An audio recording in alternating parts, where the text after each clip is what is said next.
Hi, welcome to Whole Gourmet Natural Cooking. I'm Allison Anton, and today we're going to make a raw cherry tart. Raw desserts are usually made from three different elements. They have a crust, usually made from dates and nuts, and then a filling made from, most of the time, fresh fruits, and then a topping of some kind like a nut cream or a sauce made from fresh fruit pureed.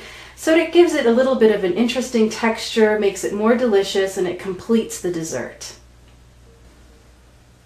So let's start with our crust. I have here 1 1/4 cups of raw almonds and about a cup of those nice plump medjool dates. They're nice and soft.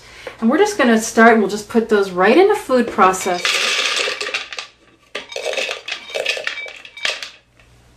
And we'll also add just a pinch of salt to bring up the flavors,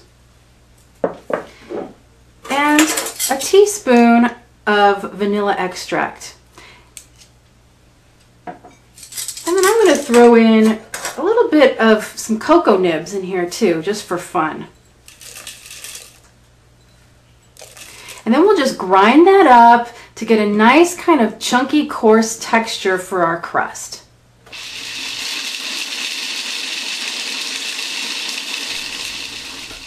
So I've processed this for about 15 or 20 seconds, and you can see that it's still nice and crumbly. It's got a nice texture, but when I press it together with my fingers, it starts to stick, and that's the texture and the consistency that we want so that we can actually press it into the pan for our crust. We're going to be using a tart pan today. This is a 9-inch pan, and the tart pans are great because they have a removable bottom and side, so that you can easily take the tart out of the pan without ruining the tart. And it also acts as a stable base for moving the tart around to a nice decorative plate. So we're just going to dump our crust mixture right into the bottom of the pan and use our fingers to press it nicely into the bottom and up the sides of the pan. It helps to have a little bowl of water so you can dip your fingers in as you're patting this crust into the pan to keep the crust from sticking to your fingers. So now we're going to move on to one part of our filling, which is going to be a chocolate ganache icing that's going to go on top of the crust. And so what I've done here is we're going to make kind of a nut cream to start out with. And I've soaked a 1/2 cup, and I have a blend of macadamia nuts and cashews here. These are high fatty nuts, so they're going to get nice and creamy when you blend them in the food processor to make a nice kind of frosting consistency. And so these have been soaking for about a 1/2 hour. And then I also have some more dates, and these also have been soaking. We need them to get really nice and soft so that when they puree in the blender, it comes out like a silky smooth mousse. So we're just going to put all of these into the food processor. We're going to use some of this soaking liquid, but we don't quite know how much, so I don't want to dump it all in yet. We're going to kind of play with it as we go, and then put our dates in there as well. Again, we're going to add a little bit more vanilla for flavor, some salt,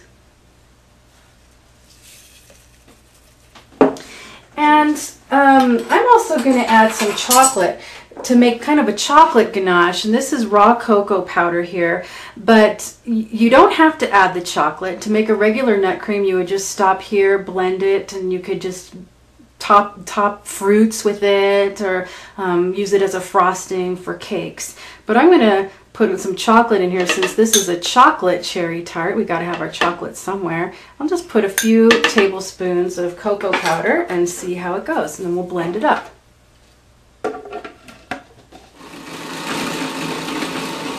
So you're going to want to add just enough soaking liquid to make a nice thick spreadable frosting. And then make sure in between your processing cycles here that you get around the sides with a nice spatula to make sure that it gets completely blended and has an even consistency. So our mousse has been blending now for several minutes. You can see it's gotten nice and pureed and it's nice and creamy, yet it holds up. So we're going to just spread that right onto our crust. So we're just going to pour that mousse or the ganache right into the tart crust here and spread it around evenly around the bottom of the tart crust.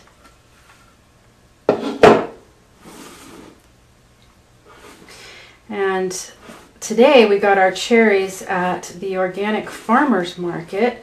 They're in season now. Cherries are one of those real seasonal kinds of fruits. They don't keep well and they don't import well. So now's the time to get them. There's only a small window of opportunity for really nice fresh cherries. And these are Bing cherries and a mix of Rainier cherries. So we got two different varieties in here for extra color and for the different flavors that they both provide. And we're just going to then now just spread our cherries evenly over this ganache. You can see already that this is a beautiful presentation. So now, as it is, it really needs to go into the refrigerator to set up for about an hour. Otherwise, it's just going to be too soft to cut and it's going to kind of fall apart. So it really needs a good hour, maybe even 2 hours to set up in the fridge. And then right before you're going to serve it, just as an added bonus and to complete the dessert, I've made a nice, yummy raw chocolate sauce. And this is just 1 tablespoon of raw cocoa powder and 2 to 3 tablespoons of raw agave nectar. You can also use raw unfiltered honey, but you might need to add a little bit of water in there because it might be a little too thick to pour. So again, right before you're going to serve, then just take your chocolate sauce and drizzle it right on top of those cherries. You know, we don't really need the extra chocolate since there's already chocolate in there, but hey, it's decadent. And then you can garnish with, you know, what would be really pretty would be some coconut flakes to bring out a bright color. And what I'm just going to do is add even a little more chocolate here. We're going to put those raw cocoa nibs right back on the top.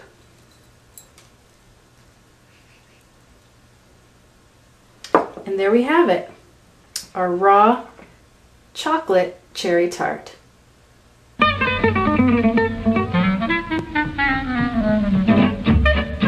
Thank you for joining me today on Whole Gourmet Natural Cooking.